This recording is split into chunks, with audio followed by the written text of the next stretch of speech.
নেতা সোহম তিনি এসেছিলেন শুটিং চলাকালীন পার্কিং নিয়ে সমস্যা এবং এখানকার যে মালিক তাকে মারধর করার একটা সিসিটিভি ফুটেজ ভাইরাল হয়। সেখানে আপনি আজকে আসলেন, কি বলবেন? দেখুন, প্রথম কথা বলবো, সিসিটিভি ফুটেজ যতটুকু দেখতে পেয়েছি আমরা শিহরিত হয়ে গেছিলাম যে একজন জনপ্রতিনিধির এই আচরণ কোনোদিন হতে কাম্য নয়।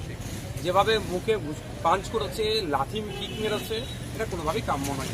তারপরে এটাকে ধামাচাপা দেওয়ার চেষ্টা করছে, আমি ধিক্কার নিন্দা জানাচ্ছি। আমরা বাঙালি মানুষ, আমরা খাদ্যরসিক মানুষ, আমরা বিভিন্ন রেস্টুরেন্টে যাই, বিভিন্ন এতে যাই, গিয়ে ভালো খাবার খাই এবং যারা আমাদেরকে আপ্যায়ন করে তাদেরকে টিপ দিয়ে আমরা আসি। কিন্তু দুঃখের বিষয়, তার পরিবর্তে তাদেরকে ঘুষি দিয়ে আসছে, এটা কোনোভাবেই কাম্য নয়।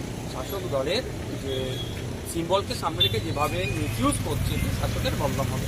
আপনি আসলেন, কথাবার্তা বললেন, আমি আসলাম, অর্ডার করলাম, খেলাম। এখানে যারা ওয়েটার থেকে শুরু করে যারা সেফে ছিল, যারা যথেষ্ট তারা মধুর ব্যবহার করলো আমাদের সাথে এবং খাদ্য যাগুলো খেলাম ভালোই সুস্বাদু ছিল, ভালো টেস্টি ছিল।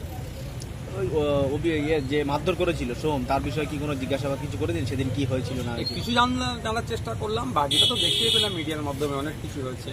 সেটাকে ধামাচাপা দেওয়ার চেষ্টা করেছিলেন অভিনেতা বা বিধায়ক, কিন্তু সিসিটিভি প্রকাশ্যে আসার পরে সেটাকে নিয়ে সবাই ধিক্কার জানিয়েছে, আমিও ধিক্কার নিন্দা জানিয়েছি। আমি আশা করব শুধু সোহমবাবু নয়, সমস্ত জনপ্রতিনিধির কাছে এবং সাধারণ মানুষের কাছে সংযত হওয়া দরকার। কোনো বিষয়ে মতনৈক্য হতেই পারে, এই ঘটনার পর মতনৈক্য হওয়ার জন্য আমি ক্ষমতার অপব্যবহার করা উচিত না। ভিডিও প্রকাশ্যে আসার পর তিনি সংবাদ মাধ্যমের সামনে এসে ক্ষমা চেয়েছেন। দেখুন, সেটা আমরাও দেখেছি, প্রত্যেকে দেখেছি, কিন্তু আমার মনে হয় ওনার যদি রুচির পরিচয় দেন, ওনার নিজের ভুল যদি বুঝতে পারেন নিজের, তাহলে আমার মনে হয় এখানে আসুক একবার এসে।